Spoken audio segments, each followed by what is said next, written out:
제1절 성상의 이변. 상왕조 말기, 주왕의 무도함에 백성들의 원성이 하늘을 찔렀다. 왕궁은 향락에 빠져 있었으며 주왕은 술과 여색에 탐닉하여 정사를 돌보지 않았다. 충신들은 차례로 유배되었고 간신 비관과 비용 등이 조정을 장악하며 권력을 휘둘렀다. 그로 인해 백성들은 나날이 고통받고 있었다. 어느 날 밤하늘의 별들이 갑자기 빛을 발하며 이상한 변화를 보였다. 그 중에서도 자미성이 강렬한 빛을 뿜어내고 혜성이 하늘을 가로질렀다. 이는 천하를 뒤흔드는 이변이었다. 태사령은 밤하늘의 변화를 관측하고는 얼굴이 창백해졌다. 급히 조가로 달려가 주왕에게 보고하였다. 대왕이시여, 자미성이 요동치고 혜성이 밤하늘을 가로질렀습니다. 이는 천명을 받은 자가 등장하여 세상을 바꿀 징조이옵니다. 주왕은 크게 노하여 책상을 내리치며 말했다. 허튼 소리 마라. 짐이 곧 하늘이 선택한 자인데 누가 감히 내 왕자를 빼앗겠는가? 즉시 태사령을 참수하여 경고로 삼고 모든 신하들에게 더 이상 이와 같은 말을 퍼뜨리지 못하도록 명하였다. 그러나 이 소식은 이미 전국으로 퍼졌고 제후들은 속으로 상왕조의 운명이 다했음을 예감하였다. 그날 밤 서백후 희창은 꿈을 꾸었다. 꿈속에서 자미성이 서기 방향으로 떨어지며 찬란한 빛을 발했다. 이는 곧 천명이 내려질 징조였다. 희창은 별들이 가득한 광활한 밤하늘 아래 서 있었다. 갑자기 한 별이 서기 방향으로 떨어지더니 강렬한 빛이 되어 대지를 비추었다. 그 순간 백발 노인이 나타나더니 느릿한 걸음으로 다가왔다. 그는 먼지를 털어내는 부채를 들고 엄숙한 표정을 지었다. 희창. 노인의 목소리는 천둥처럼 울렸다. 자미성의 변동은 곧 천명이 내려졌음을 의미한다. 이 사람이 그대를 도와 서기를 번영케 하고 폭정을 무너뜨릴 것이니라. 희창은 놀라 황급히 무릎을 꿇고 물었다. 선사님, 그 사람이 어디에 있습니까? 노인은 부채를 가볍게 휘저으며 물 위에 한 장면을 비추었다. 화면 속에는 강가에서 낚시하는 노인의 모습이 보였다. 그는 강변에 앉아 있었으며 날카로운 눈빛 속에 하늘의 신비를 간직한 듯했다. 희창이 갑자기 잠에서 깨어났다. 그는 꿈속에서 본 장면을 곰곰이 되새겼다. 이 사람이 바로 하늘이 내린 자라면 반드시 찾아내야 한다.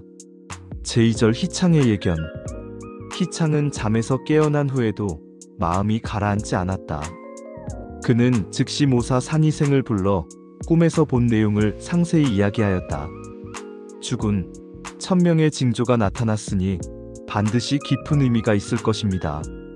산이생은 수염을 쓰다듬으며 신중히 말했다. 제 생각에는 그 사람이 아직 서기 바깥에 있을 가능성이 큽니다. 하지만 그를 어떻게 찾아야 한단 말인가? 희창은 고민에 빠졌다. 주군께서는 서기 전역에 밀정을 보내어 세상에 은둔한 인재를 찾도록 하십시오. 분명 단서를 얻을 수 있을 것입니다. 희창은 고개를 끄덕였다. 곧바로 신하들에게 명하여 사방으로 사람을 보내어 꿈속에서 본 인물을 찾도록 하였다. 제3절 강자의 등장. 곤륜산 아래 위수 강변에는 한 노인이 낚시를 하고 있었다. 그는 초라한 옷차림에 백발이 성성한 모습이었다. 이 노인의 이름은 강자하로 곤륜산 옥허궁에서 오랜 세월을 수행한 도인이었다.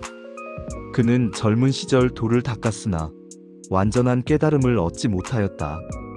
이에 원시천존의 명을 받고 산을 내려와 현명한 주군을 찾아 보필하기로 하였다. 그는 수년간 강변에 은거하며 세상의 변화를 주시하고 있었다. 하늘의 운명이 정해지기를 기다리며 때가 되면 천명에 따라 움직일 계획이었다. 그가 낚시하는 위수 강변은 곧 그와 주군이 운명적으로 만날 장소가 될 터였다. 제4절 서기의 위기. 한편 상왕조는 서기의 세력이 점점 강해지는 것을 눈치채고 위협을 느꼈다. 이에 군대를 보내 서기를 포위하고 압박하였다. 희창은 크게 걱정하며 장군들에게 군사를 정비하라고 명하였다. 그러나 서기의 병력은 상왕조의 대군에 비해 턱없이 부족했다. 우리가 이렇게 가다가는 오래 버티지 못할 것이다. 희창은 깊은 고민에 빠졌다. 그는 꿈속에서 본 그 신비로운 노인이야말로 서기를 구할 천명의 인물이라는 확신을 가지게 되었다. 제오절 위수에서의 만남. 강자하는 여전히 강변에서 낚시를 하고 있었다. 그때 희창이 마차를 타고 그곳을 지나가게 되었다. 그는 비바람 속에서도 흔들림 없이 낚시를 이어가는 노인을 보고 경이로움을 느꼈다. 다가가 말을 걸어보니 그의 지혜는 범상치 않았다. 희창은 곧 그가 바로 자신이 찾던 사람이란 것을 직감하고 정중히 말했다. 선생님을 서기로 모시고 싶습니다. 부디 저와 함께하여 나라를 구해주십시오. 강자하는 미소를 지으며 대답했다. 천명이 나를 부르니 마땅히 도와야겠지요.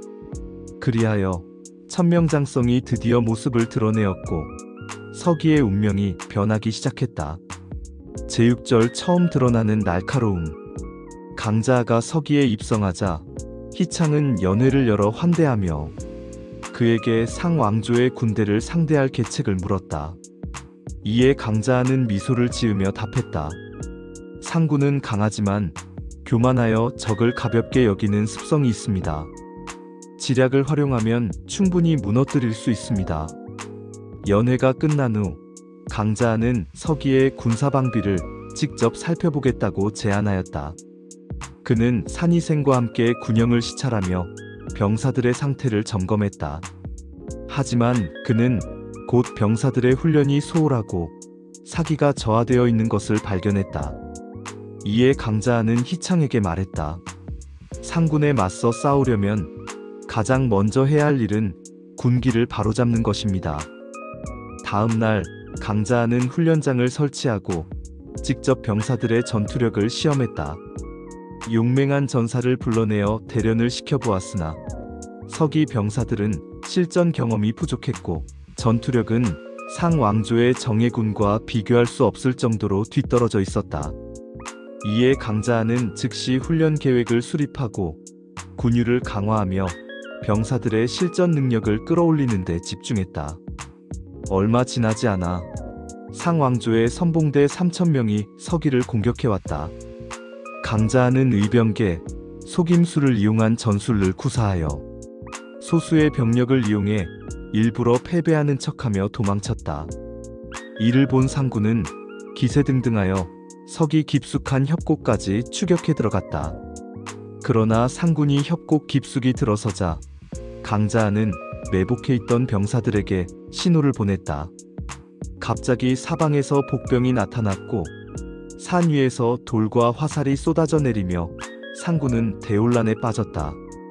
그 순간 서기군은 양쪽에서 적을 포위하여 퇴로를 차단하고 강력한 기습 공격을 퍼부었다. 이에 상군은 크게 무너졌고 서기군은 압승을 거두었다. 전투가 끝난 후 희창은 크게 기뻐하며 강자와 공을 세운 장병들에게 포상을 내렸다.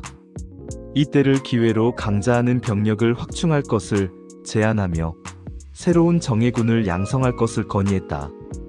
희창은 이를 즉시 수락하고 산이생에게 강자하를 도와 군사 확장을 지원하도록 명령했다. 강자하는 5군 체제를 도입하여 서기 군대를 5개의 체계로 개편하였다. 전봉군 선봉에서 적을 공격하는 부대, 주력군 전투의 중심이 되는 핵심 부대, 후원군 보급과 지원을 담당하는 부대, 기습군 기습과 특수작전을 수행하는 부대, 수비군 성과 요새를 방어하는 부대. 각 부대는 맡은 역할에 따라 전문적으로 훈련받았으며 강자하는 직접 병법을 가르치며 병사들의 전투력을 대폭 향상시켰다. 한편 서기의 승전 소식이 상왕조에 전해지자 조정은 긴장하기 시작했다. 주왕은 분노하여 서기의 움직임을 면밀히 감시할 것을 명령하고 강자를 제거하기 위해 정예 첩자들을 서기로 파견하였다. 서기의 새로운 도약과 함께 더욱 치열한 전쟁이 다가오고 있었다. 제7절 상왕조의 첩자 서기가 연전연승하며 군세를 점차 강성해지자 이 소식이 상왕조 조정에도 전해졌다. 조가의 궁전에서 주왕은 노기를 띠고 신하들을 불러 긴급 회의를 열었다. 서기가 점점 강대해지고 있다. 연달아 전투에서 승리하는 것은 단순한 운이 아닐 터. 대체 그들의 계책을 짜는 자가 누구냐? 이때 간신비용이 앞으로 나서며 교활한 미소를 지었다. 대왕, 서기의 연전연승은 모두 강자 때문입니다. 이자가 살아있는 한 서기는 더욱 강해질 것입니다. 하지만 만약 그를 없앤다면 서기는 결국 흩어진 모래알이 될 것이옵니다. 주왕은 비용의 말을 듣고 크게 고개를 끄덕였다. 그렇다면 그를 제거하면 그만이겠구나. 곧바로 명장 황비호를 불러 정예 첩자들을 선발하고 몰래 서기에 침투해 강자를 암살할 것을 명령했다. 어둠 속에서 움직이는 첩자들. 밤하늘이 짙은 먹빛으로 물들었다. 몇 명의 첩자들이 상인으로 변장하여 서기에 잠입했다. 이들은 먼저 서기의 시장을 돌아다니며 강자의 거처와 평소의 동선에 대한 정보를 수집했다. 그리고 그의 주변 사람들에게 접근하여 정보를 빼내려 했다. 그러나 강자는 이미 이들의 움직임을 간파하고 있었다. 그는 예리한 통찰력으로 이상한 낌새를 감지했고 이에 따라 문객들에게 경계를 강화하라고 지시했다. 또한 자신의 거처에 각종 함정을 설치하며 적이 덫에 걸려들기를 기다렸다. 서기에서 벌어진 암투. 어느 날 밤 첩자들은 마침내 강자의 거처에 잠입했다.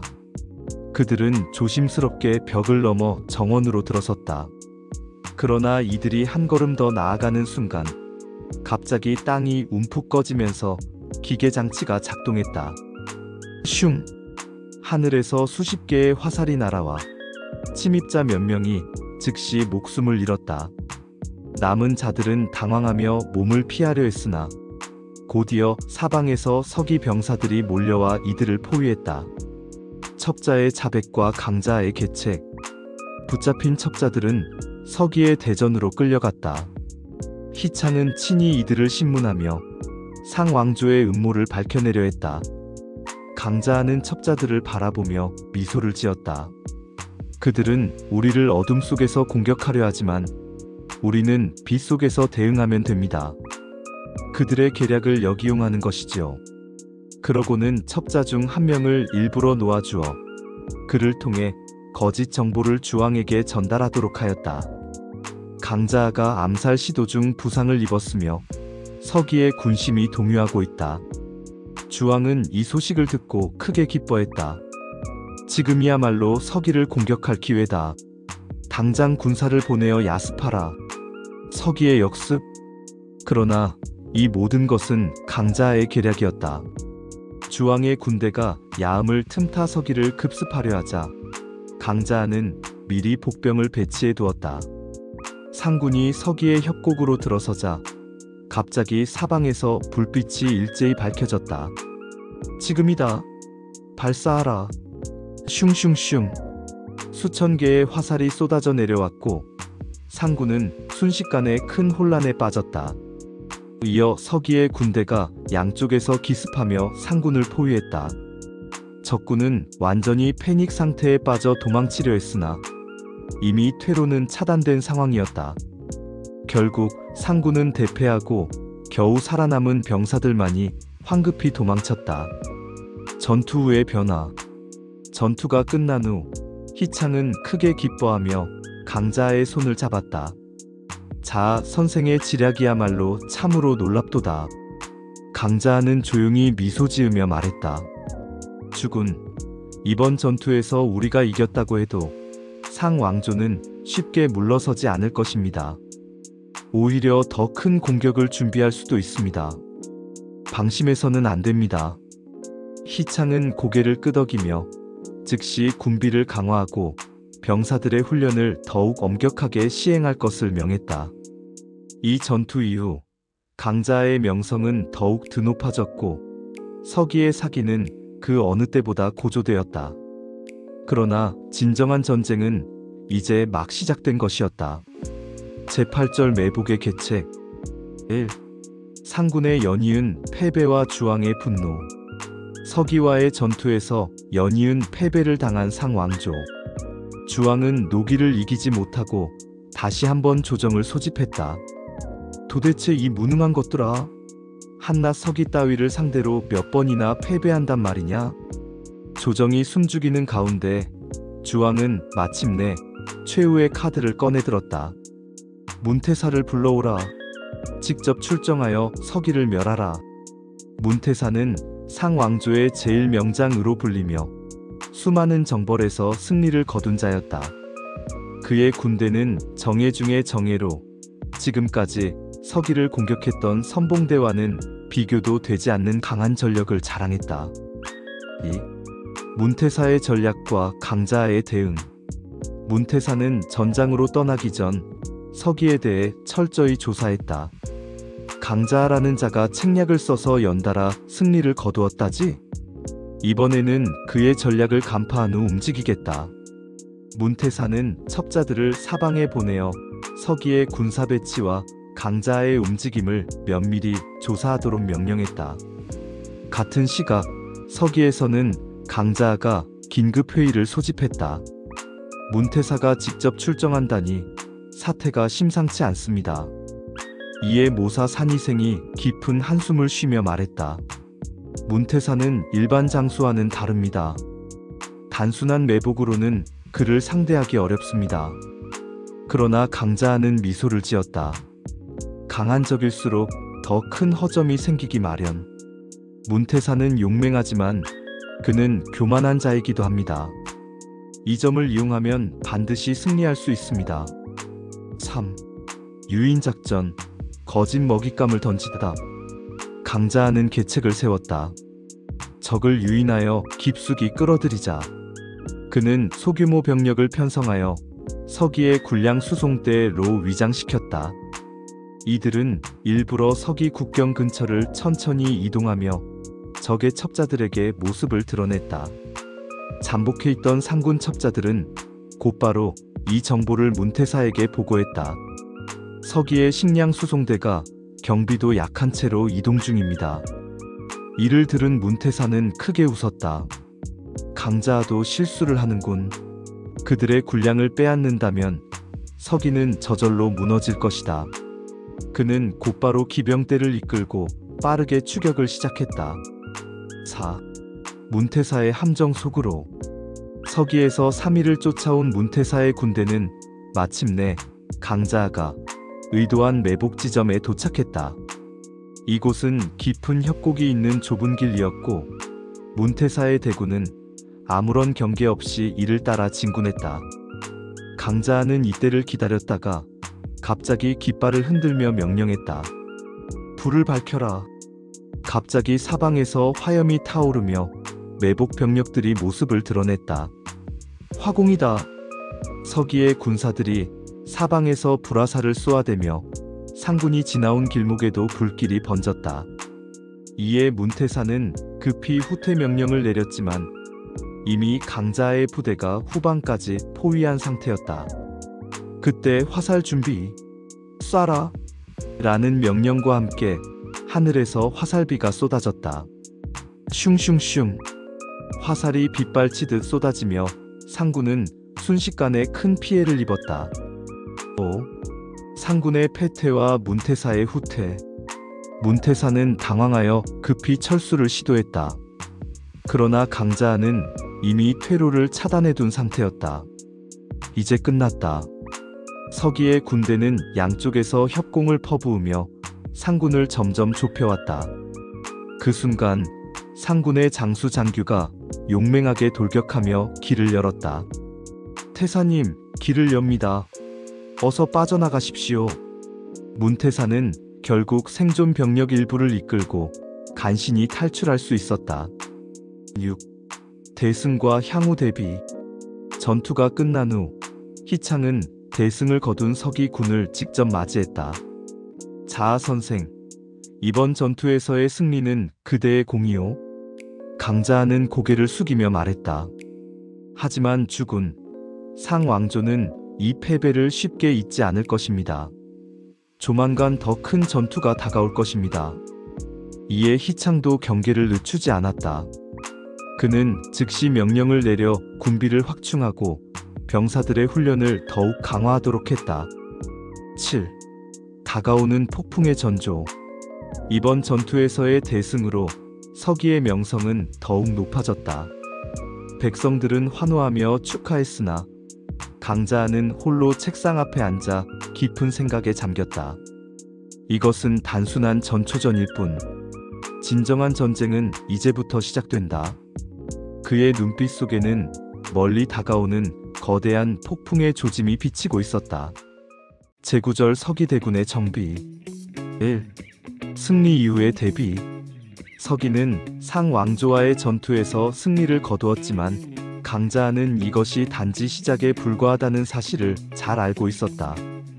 우리는 아직도 거대한 적과 싸우고 있다. 지금의 승리에 취해 안일해져선 안 된다. 더 큰 전쟁이 다가오고 있다. 강자는 서기의 장군들과 신하들을 소집하여 향후 대책을 논의했다. 상 왕조의 국력은 여전히 막강합니다. 다음 공격은 이전과 비교할 수 없을 정도로 강력할 것입니다. 지금 당장 군을 정비하고 대비해야 합니다. 희창은 강자의 의견을 받아들였고 서기 전군의 군비 확충과 전력 강화를 명령했다. 2. 모군 체제 도입.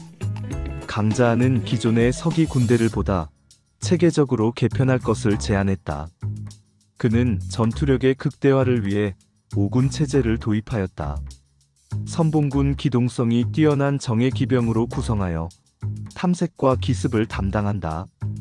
적진을 먼저 파악하고 전투에서 유리한 지형으로 적을 유도하는 역할을 맡았다. 주력군, 보병과 중기병으로 이루어진 핵심 부대다. 전면에서 적과 맞서 싸우며 전투를 주도하고 전장의 균형을 유지하는 역할을 한다. 수비군 서기의 성과 요새를 방어하는 부대로 성벽을 지키는 궁수, 거대한 쇠뇌, 투석기와 같은 공성, 방어 장비를 배치하여 적의 공격을 저지한다. 기습군 특수전술 부대로 야간 급습과 매복 공격을 담당한다. 강자는 이 부대를 특히 철저히 훈련시켜 적의 후방을 파괴하거나 혼란을 조성하는 임무를 맡겼다. 후방군 보급과 의료 지원, 전후 복구를 담당한다. 전투가 지속될 수 있도록 보급을 관리하고 부상자들을 치료하며 군의 전력을 유지하는 핵심 역할을 맡았다. 강자는 각 부대에 숙련된 장군을 배치하고 각 부대 간의 유기적인 협력이 가능하도록 지휘 체계를 정비하였다. 3. 군비 확충과 공성 방어 강화. 강자는 장기전에 대비하기 위해 전투 장비와 방어 시설을 대대적으로 포강했다. 전차와 투석기 제작. 군 공장에서는 보다 강력한 전차와 투석기를 대량 제작하였으며 이를 활용한 새로운 전술을 도입하였다. 연노차 개발. 강자는 기존 쇠뇌를 개량하여 한 번에 여러 개의 화살을 연속으로 발사할 수 있는 연노차를 개발하였다. 이를 성벽 위와 주요 방어선에 배치하여 적군이 접근하기도 전에 강력한 화살 세례를 퍼부을 수 있도록 하였다. 성벽 보강 및 요새화. 성벽을 더 높이고 곳곳에 고대를 설치하여 궁수들이 높은 곳에서 적을 저격할 수 있도록 배치했다. 이중 성문 시스템을 도입하여 외부 방어선을 돌파당하더라도 내부 성문에서 적을 저지할 수 있도록 하였다. 공성 방어 장치 배치. 성벽에 굴러떨어지는 통나무와 거대한 돌을 배치하여 적군이 성벽에 접근할 경우 이를 떨어뜨려 공격할 수 있도록 했다. 성문을 돌파하려는 적군에게는 끓는 기름을 부어 큰 피해를 입힐 수 있도록 준비했다. 4. 전사 양성 및 전술 업그레이드. 강자하는 군사들의 훈련을 더욱 강화하기 위해 군사 훈련소를 개설하고 혹독한 훈련 과정을 도입했다. 보병 훈련. 보병들에게 팔괘진, 어란진 등의 전술을 익히도록 하여 전장에서도 유기적으로 움직일 수 있도록 했다. 개별 전투 능력뿐만 아니라 집단 전술을 익혀 전장에서 더욱 강력한 전투력을 발휘할 수 있도록 하였다. 기병 훈련. 속도와 기동력을 극대화하는 훈련을 진행하고 적진을 혼란에 빠뜨리는 전술을 익혔다. 강력한 돌격을 위해 전투창과 강철 갑옷을 지급하여 더욱 강력한 기병 부대로 육성했다. 궁수 훈련. 백발 백중을 목표로 매일 일정 수량의 화살을 정확히 쏘는 훈련을 진행했다. 동시에 집단 사격 전술을 익혀 대규모 전투에서 적군을 효과적으로 제압할 수 있도록 하였다. 5. 정보전의 개시. 강자하는 단순한 방어와 전력 강화만이 아니라 적의 동태를 미리 파악하는 정보전 또한 매우 중요하다고 판단했다. 그는 서기의 첩자들을 조직하여 상왕조 내부로 침투시켰다. 일부 첩자들은 상인으로 위장하여 조가로 잠입하였고 일부는 상왕조의 군대 내부에 숨어 정보를 수집했다. 이들은 곧 중요한 정보를 가져왔다. 문태사가 상왕조의 10만 대군을 소집하고 있습니다. 곧 서기를 전면 공격할 것입니다. 강자하는 이 보고를 듣고 곧바로 대비책을 마련했다. 적이 대군을 이끌고 온다면 우리는 그들의 약점을 파고들어야 한다. 6. 상왕조의 준비와 서기의 방어 전략. 한편 조가에서 주왕은 여전히 분노를 사귀지 못하고 있었다. 서기를 완전히 멸할 것이다. 문태사, 이번에는 어떤 계략에도 당하지 말고 반드시 전면전으로 짓밟아라. 문태사는 지난 패배를 교훈 삼아 이번에는 삼로 진격 작전을 펼칠 계획을 세웠다. 동쪽 부대 서기의 주요 방어선을 정면으로 공격한다. 서쪽 부대 우회하여 서기의 보급로를 차단한다. 남쪽 부대 서기의 성을 직접 포위하여 공격한다. 이에 맞서 강자하는 서기의 장군들과 함께 방어 전략을 세웠다. 선봉군을 적의 보급로로 보내어 상군의 식량과 물자를 차단, 기습군을 동원하여 밤에 적의 진영을 습격, 주력군은 성을 방어하며 결전을 준비. 7. 폭풍전야. 서기 위로 전운이 감돌기 시작했다. 강자하는 성벽 위에서 멀리 다가오는 적의 깃발을 응시했다. 이제 곧 진정한 전쟁이 시작될 것이다. 제10절 폭풍전야. 1. 서기. 상왕조의 눈의 가시가 되다. 서기. 이곳은 풍요롭고 비옥한 땅이었으나 이제는 상왕조에게 있어 가장 큰 위협이 되는 지역이 되었다. 주문왕 희창의 뛰어난 통치력 덕분에 서기는 나날이 강성해졌고 그 영향력은 사방의 제후들에게까지 미쳤다.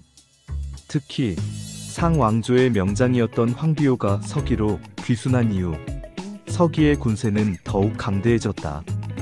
각지에서 의로운 인물과 현명한 신하들이 서기로 모여들었고 서기의 국력은 나날이 강해지고 있었다. 반면 상왕조는 혼란에 빠져 있었다. 조정은 간신들이 장악하고 백성들은 주왕의 폭정에 신음하며 등을 돌리고 있었다. 주왕은 점점 더 불안해졌고 그 불안은 결국 분노로 바뀌었다. 그는 자신의 권위에 도전하는 서기를 결코 용납할 수 없었다. 2. 조가에서 벌어진 결정적인 회의. 조가의 궁전. 대전 안은 서늘한 긴장감이 감돌았다. 주왕은 아이보리로 조각된 술잔을 손에 쥐고 차가운 눈빛으로 신하들을 내려다보고 있었다. 서기가 반역을 꾀하고 있다. 그들은 이미 수많은 반역자를 받아들이며 세력을 키우고 있지 않느냐? 그는 술잔을 바닥에 내던졌다. 서기를 멸하겠다. 당장 대군을 모아 출정할 것이다. 문무백관들은 서로 눈을 마주쳤다. 이때 충신비관이 한 걸음 나서며 조심스럽게 말했다. 폐하, 서기가 비록 강해지고 있다 하나 아직 상왕조를 뒤흔들 정도는 아닙니다. 지금 성급하게 출병하면 오히려 다른 제후들의 반감을 살 위험이 있습니다. 어리석은 소리. 문태사는 비웃으며 앞으로 나섰다. 서기의 의도가 분명한데 우리가 언제까지 기다려야 한단 말이오? 서기를 지금 진압하지 않으면 그들은 더욱 세력을 키울 것입니다. 이에 대신 상용도 나서서 말했다. 서기의 문제는 무력보다 외교적으로 해결하는 것이 현명하옵니다. 서기를 급히 공격하면 백성들의 민심을 더욱 잃을 것입니다. 그러나 주왕은 차갑게 웃었다. 민심? 내가 알 바 아니다. 나는 이 나라의 주인이니라. 대전은 정막에 휩싸였다. 마침내 주왕은 결정을 내렸다. 문태사, 그대에게 15만 대군을 내리노라. 즉시 출정하여 서기를 멸하라. 3. 서기의 전쟁 준비. 이 소식은 즉시 서기로 전해졌다. 희발과 강자하는 긴급히 장군들을 소집하여 대책을 논의했다. 문태사는 명장이며 그가 이끄는 상왕조의 정예군은 우리가 상대해온 선봉군과는 비교할 수 없소. 황비호가 무겁게 말했다. 맞습니다. 양전도 심각한 표정으로 말했다. 문태사는 또한 강력한 요괴 장수들과 함께 움직일 것입니다. 무턱대고 맞서 싸우면 큰 피해를 입을 것입니다. 그러나 강자하는 미소를 지었다. 강한 적을 상대할수록 우리는 힘이 아니라 계략으로 대응해야 합니다. 모두가 의아해하자 희발이 물었다. 군사, 어떤 계책이 있습니까? 강자하는 차분히 설명했다. 문태사는 대군을 이끌고 올 것입니다. 대군이 움직이려면 반드시 막대한 식량과 보급이 필요합니다. 그는 맹렬한 눈빛을 빛내며 덧붙였다. 그들의 보급로를 끊어야 합니다. 황비호는 손바닥을 쳤다. 좋은 계책입니다. 군량이 없으면 아무리 강한 군대라도 무너질 것입니다. 강자하는 고개를 끄덕이며 이어갔다. 또한 우리는 성을 굳건히 지키는 동시에 소규모 정예군을 적의 진영에 침투시켜 그들의 전열을 흐트러뜨릴 것입니다.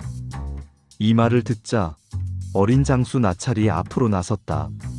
군사님, 제가 직접 출전하여 적진을 교란하겠습니다. 희발은 힘차게 자리에서 일어났다. 좋다. 즉시 준비하라. 우리는 이 싸움에서 반드시 승리해야 한다. 4.